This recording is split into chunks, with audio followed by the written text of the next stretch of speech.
C'est un gros projet qui se termine. Parce que oui, c'est la fin de la série Sous Emprise. Alors une chose est sûre, il reste des choses à dire. Beaucoup de choses à dire.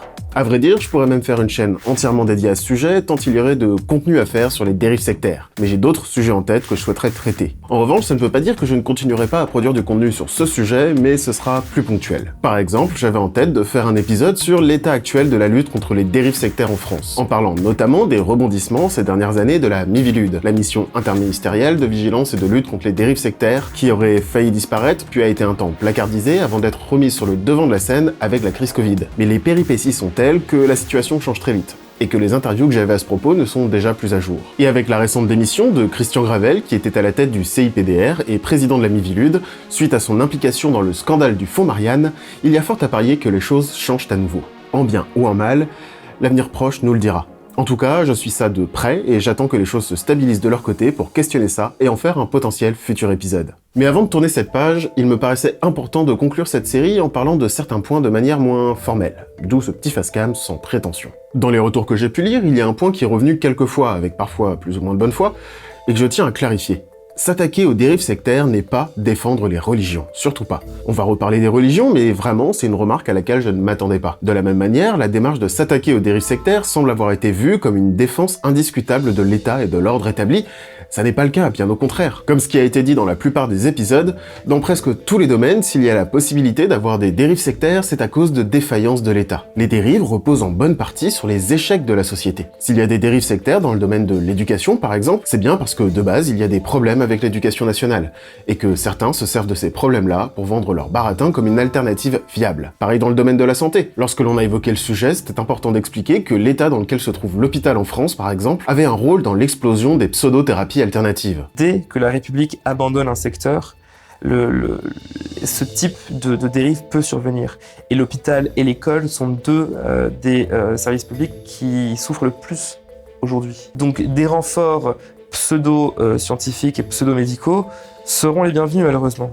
Aussi, lutter contre les dérives sectaires n'est pas faire la chasse à tout ce qui n'est pas de l'ordre établi. Chercher des alternatives, lorsque cela s'y prête, est une démarche saine. Ce qui l'est moins, c'est lorsque des personnes dévoient ce genre de démarche à des fins extrêmement discutables, tirant au passage une balle dans le pied à des causes plus grandes. Mais ça aussi, on va sûrement en reparler. Bref, si ça peut paraître évident pour la plupart d'entre vous, c'est un point que je tenais à clarifier. Dans cette série, il y a beaucoup de sujets que je n'ai pas abordés. Les dérives dans le domaine du coaching, de l'entreprise ou encore dans le domaine religieux ou spirituel à proprement parler. La raison est simple, il aurait fallu une série entière, tout aussi longue, voire plus, rien que pour effleurer ce sujet. Et c'est en sachant qu'il me serait impossible d'être exhaustif que j'ai axé la série sur un objectif, tâcher de comprendre les mécanismes d'embrigadement, l'essence de ce qu'est une dérive sectaire. Bon, là je simplifie grandement, mais l'idée c'est qu'une fois qu'on a compris à quoi ça ressemble, quels sont ces mécanismes, car au fond ce sont souvent les mêmes, alors on est un peu plus capable de les repérer quel que soit le domaine où ils sont appliqués. C'est également pour ça que par moments je n'ai pas cité le nom de certains mouvements ou de certains leaders. Ça n'était pas nécessaire. Citer un groupe, c'est au fond légitimer tous les autres.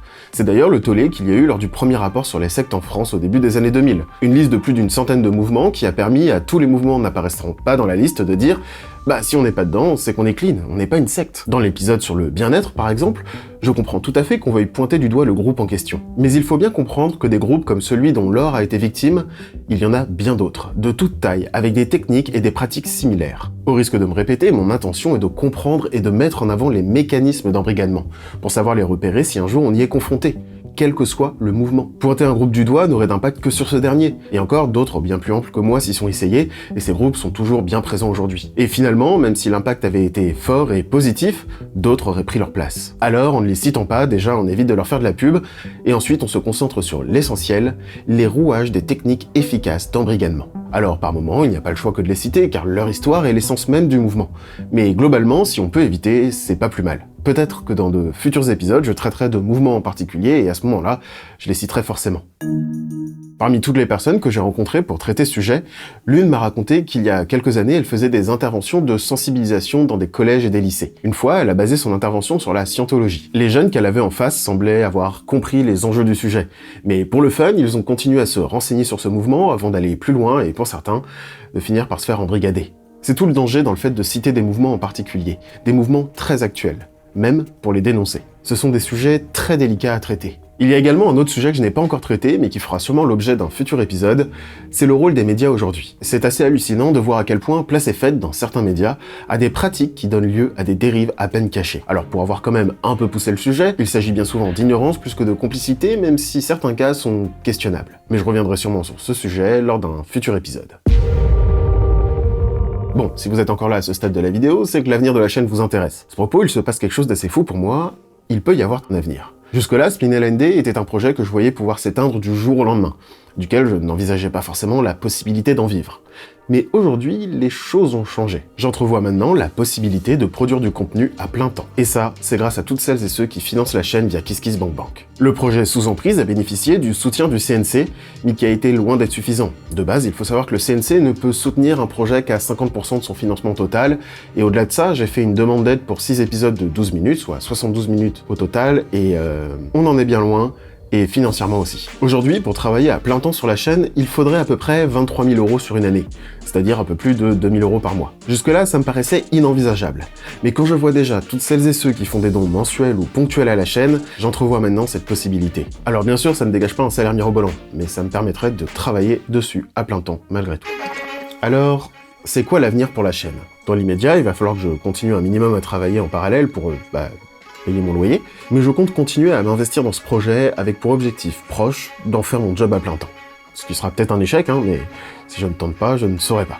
Je vais donc continuer les vidéos, essayer de renouveler les formats, c'est fort probable que je reparle des dérives sectaires de temps en temps, tant le sujet est dense. Je vais également parler d'autres sujets, certains plus simples, d'autres aussi poussés. J'ai à nouveau un projet de documentaire, un seul et long épisode cette fois, que je suis en train de développer. Si le CNC a permis de financer une partie de Sous Emprise, cette aide n'est pas automatique et je ne peux malheureusement pas compter dessus pour l'avenir, l'obtenir étant incertain et insuffisant. Voilà, j'espère que cette série vous aura plu. J'ai vraiment essayé, à la hauteur de mes capacités et de mes moyens, de tout donner pour parler de ce sujet et essayer de faire quelque chose d'utile. Il y a des défauts bien sûr, mais j'essaye de me dire que rien que le fait de parler de ce sujet important est déjà utile en soi. Je vous remercie de m'avoir suivi dans ce projet et j'espère que les suivants seront à la hauteur.